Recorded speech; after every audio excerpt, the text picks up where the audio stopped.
Hi everybody, welcome and thank you for joining me again.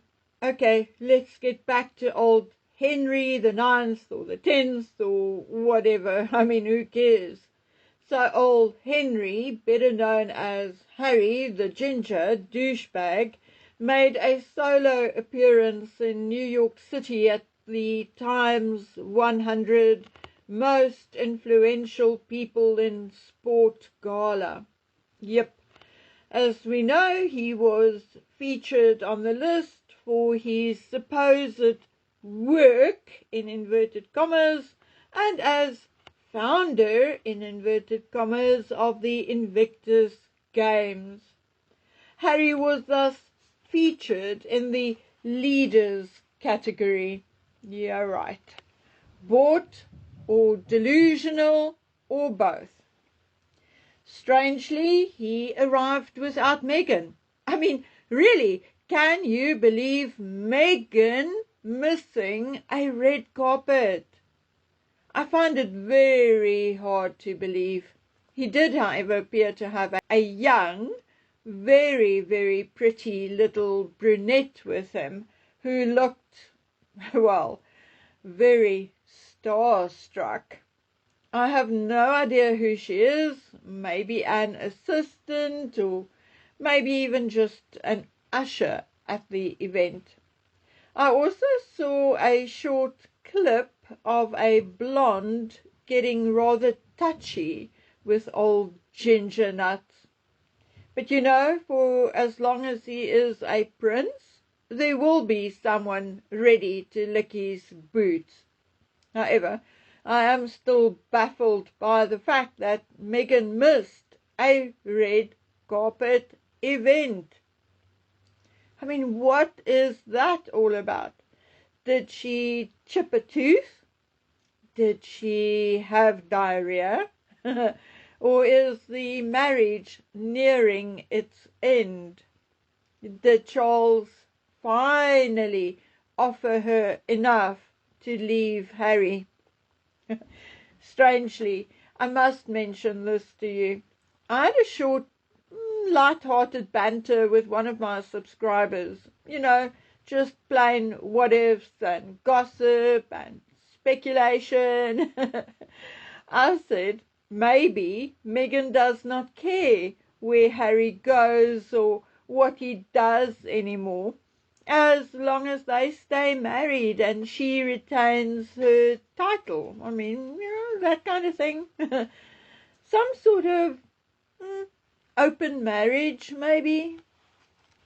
Well, this lady, this subscriber who is American, said she heard a rumor that there is and has been talk of Splitsville and a divorce on and off for a few years. Well, we indeed know that that is true. We have all been down that road before. But she said something very interesting. She said that during one of those dark periods when Meghan seriously considered divorce and even made inquiries with regards to the so-called divorce book, Meghan allegedly told someone that her and Harry have it all figured out, and should they divorce, he will take Archie back with him to England so he can be educated at Eton, and Lily will stay with her, and then one Christmas she will have both children, and the next he will have both children. Well, obviously, they kissed and made up after the supposed search for a divorce book deal. But if this is in any way true, and I'm mentioning it to you because it sounds so plausible, then I do find it rather interesting, and I wonder if maybe something like that was indeed discussed at Highgrove. I mean, I'm not saying it was, maybe not, but who knows? Even if I was 30 years younger, knowing what I know about Harry, I would not touch him with a barge pole. But he is still a British prince. So somewhere a 20-something-year-old would want him.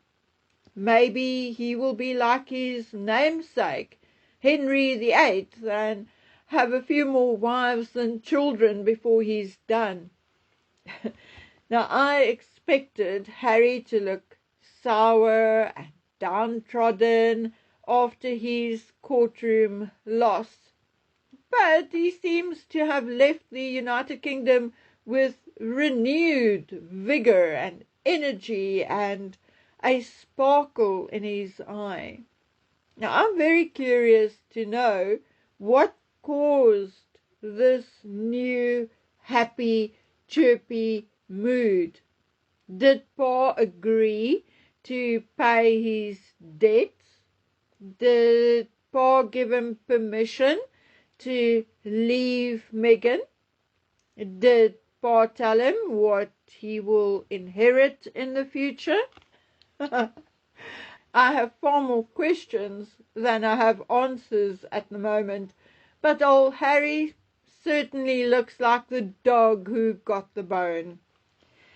Okay, guys and girls, this is a short one. I have some interesting thoughts on the Nancy Guthrie case, so please, if you're interested, hop on over to my other channel, Bookworm on the Case, and tell me what you think. Okay, guys and girls, so I will leave you with that.